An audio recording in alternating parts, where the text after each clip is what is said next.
10, Kyle Shanahan was able to do something that Vance Joseph could never do this season. Beat the New York Giants. And with that in mind, it is time for the rest of your picks for Week 11 of the 2017 NFL regular season. It started off with the Steelers beating the Tennessee Titans 40-17, and Marcus Mariota throwing quite a few interceptions. Watch out for this Pittsburgh Steelers team. They may play down to their competition at times when they face inferior opponents, but when they face pretty good opponents, they're pretty much on their game. Okay. And you're going to have to trust me when I say I took the Pittsburgh Steelers to win. And thank Christ I did, of course. But let's get started with the rest of your picks, because I don't have time for this fucking bullshit. Chiefs going on the road to face the New York Giants. Chiefs better beat the New York Giants. They better not beat the second team to lose to the New York Giants this year. And they won't be, because the Chiefs are a much better football team. So yeah, take the Chiefs. Buccaneers going on the road to face the Miami Dolphins. This was supposed to be the Week 1 matchup, and we all know how that turned out. Just take the Miami fucking Dolphins to win this game. Neither of these teams are making the playoffs at this point.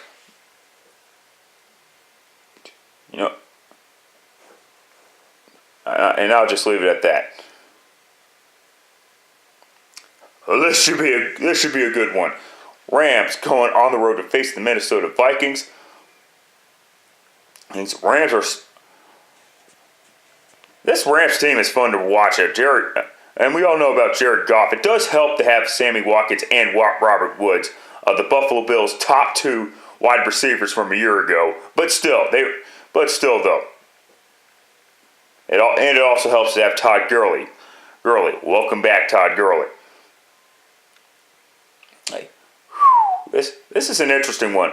Quite a few people are a lot of people are underestimating the Vikings defense. However, hell, I underestimated the Vikings. Period. This Vikings team is good. I mean, Case Keenum, he hasn't made it those He hasn't made those fuck-up plays yet. Okay, he did throw that interception in triple coverage against Washington last week. I did see that part.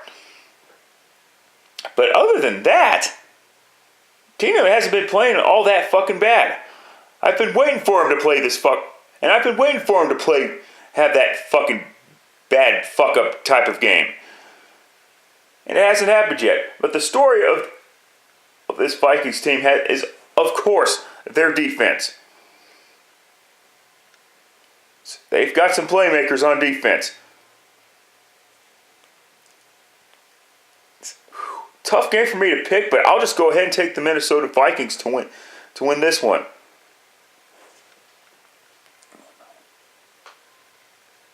Would not shock me to see the Vikings lose.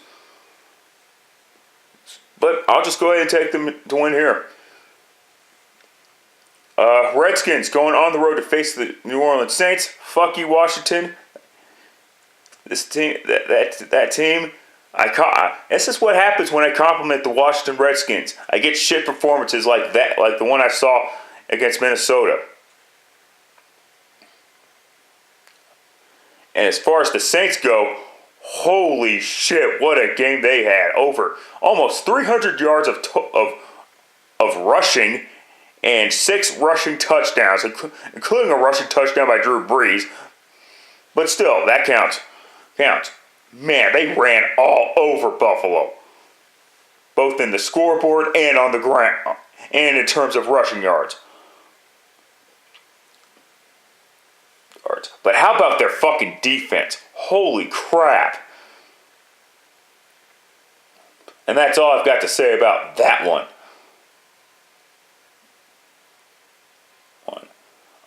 Go ahead, take the Saints to win. I think, yeah, this Saints team is fucking good. I'm not gonna go as far as to say they're as good as they were in 2009. That was a really good fucking football team. Even though it was the same 2019 that took out Kurt Warner and Brett Favre in the postseason. But it is what it is. Get over it. Yeah, so look for the Saints to get more than 7 wins for the first time since 2013, and take them to win this game. Here's a fucking snooze fest. I usually don't call this type of game cream of the crap because 4-5 and 3-6 is not bad, is not terrible. But in terms of who the starting quarterbacks are, this has to be the exception to the rule. Cardinals going on the road to face the Houston Texans, in the battle of backup quarterbacks. I'll just go ahead and take the Arizona Cardinals to win. You know what? Fuck it. If I'm wrong, I'm wrong. Wrong. Yeah. Go. I don't give a fuck if I'm right or wrong about this pick. Take the Houston Texans to win. You know what? Fuck it. Take the Cardinals. Fuck. Who cares? Yeah.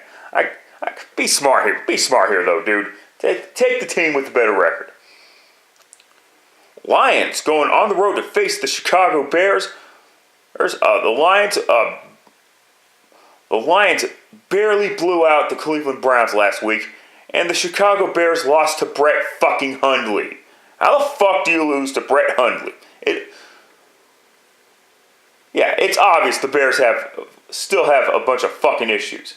I really should take Chicago to win this game, however, because even though the Lions were able to beat the Packers at Lambeau, they still are going to have issues outdoors and on grass. I mean, it's always been that way for this Lions team. However, the Chicago Bears still fucking suck. Take the Detroit Lions to win this game. Oh, God. Jaguars going on the road to face the Cleveland Browns. You know who I'm picking. Jags. End of story. Moving on. No explanation required. Ravens going on the road to face the Green Bay Packers. Now I did insult Chicago a little bit, but I gotta say this: Brett Hundley actually looked like he could play some football. Finally, at least in terms of playing quarterback. So I don't know. I have not been impressed by this Ravens defense at all. I mean, Pittsburgh's gonna run away with this AFC North. I mean, that's a fucking fact. And I'm gonna take. And it's been a while since the Packers have won a home game. And like I said, I've not been impressed with the Ravens all that much. Take the Green Bay Packers to defeat the Baltimore Ravens. And I'll just fucking leave it at that. Bills going on the road to face the LA Chargers. The Chargers kind of got screwed by the referees last week with that ridiculous roughing the passer penalty, because it clearly wasn't, because Joey Bosa clearly didn't fucking rough him. Blake Bortles, that is. The NFL needs to stop picking it. NFL needs to stop with these ridiculous penalties. They need to call the penalties for actually roughing the quarterback and shit like that.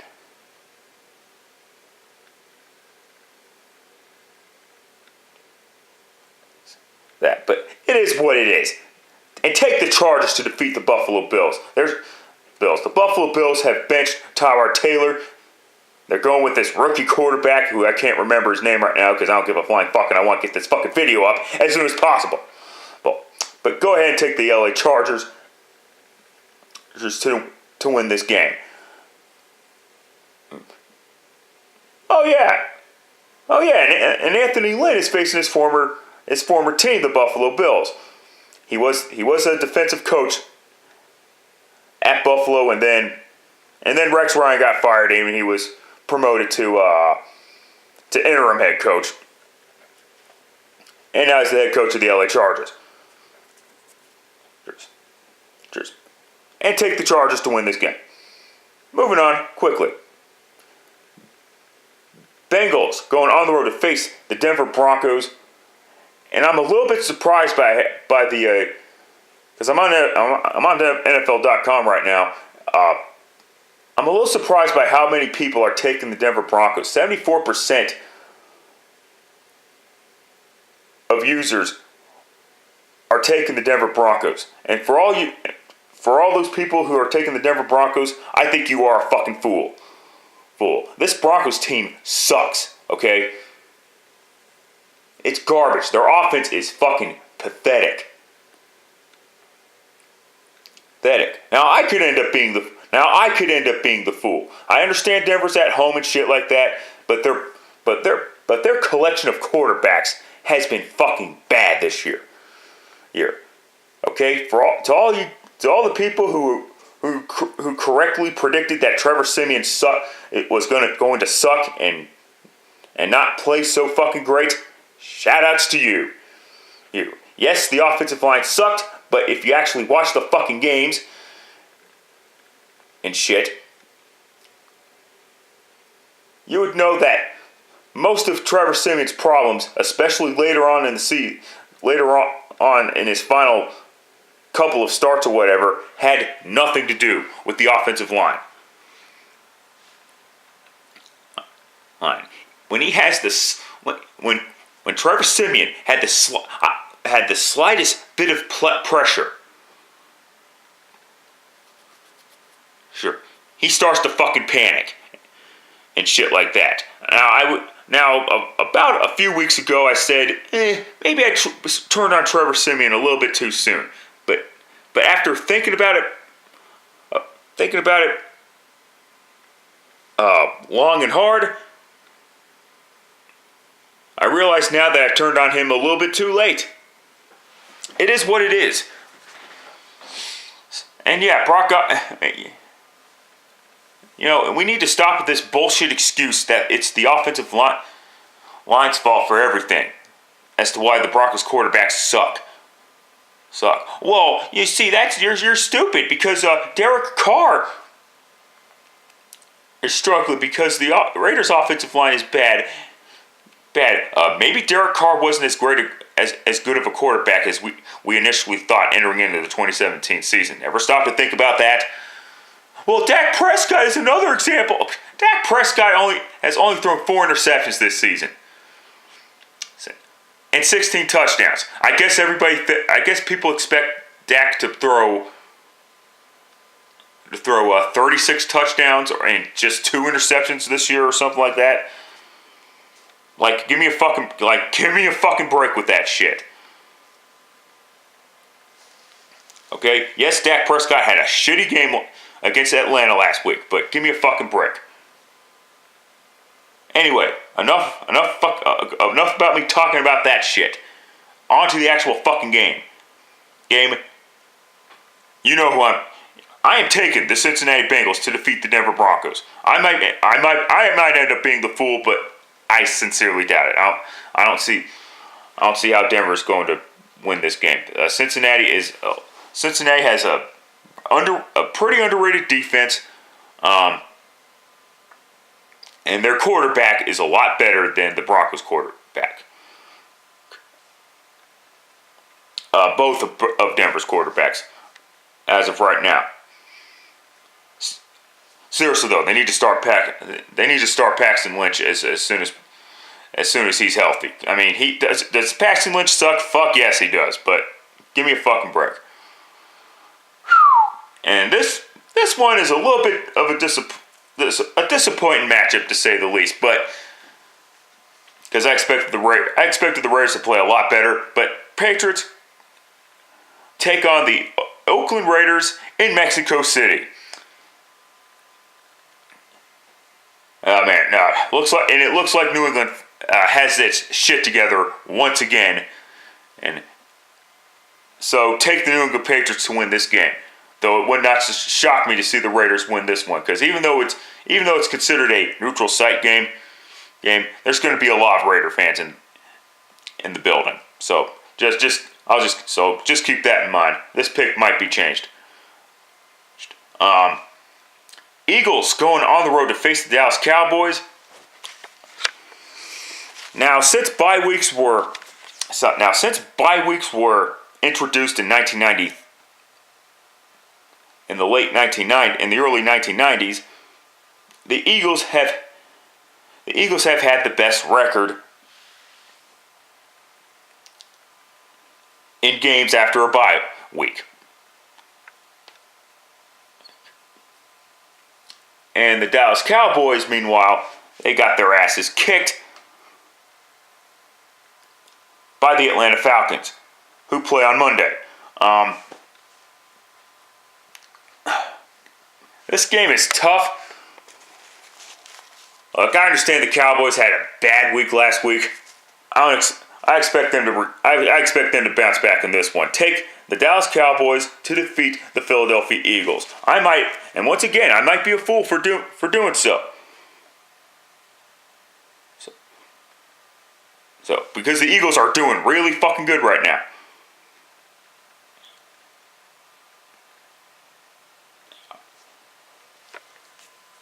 Oh yes, and Ezekiel Elliott has officially dropped his appeal, which was such a waste of fucking time.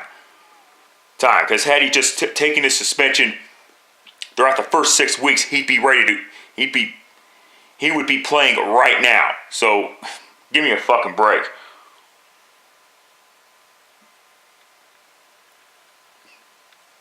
But I understand it at the same time because it was fucking bullshit. But I'm just gonna go ahead and take the Dallas Cowboys. And last up, Falcons going on the road to face the Seattle Seahawks, and the Seahawks will be going without Richard Sherman and Cam Chancellor. We all know about Richard Sherman, of course, done for the season with a ruptured Achilles. That's going to hurt. And Cam Chancellor might miss the season as well due to a neck injury.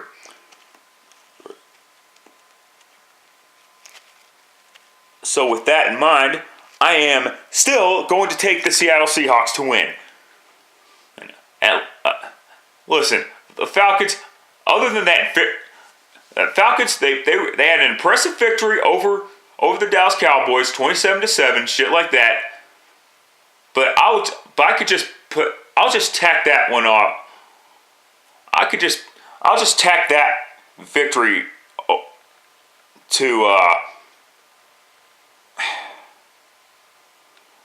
the fact that the Falcons were a desperate team at home. Yes, it's gonna be different for the Seattle Seahawks to play a game without Richard Sherman and Cam Chancellor.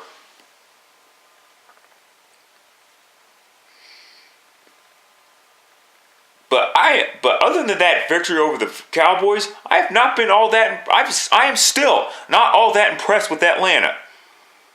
It is what it is. So go ahead, take the Seattle Seahawks to defeat the Atlanta Falcons. Let's see what happens when Week 11 is all said and done. Till next time, later, fuckers.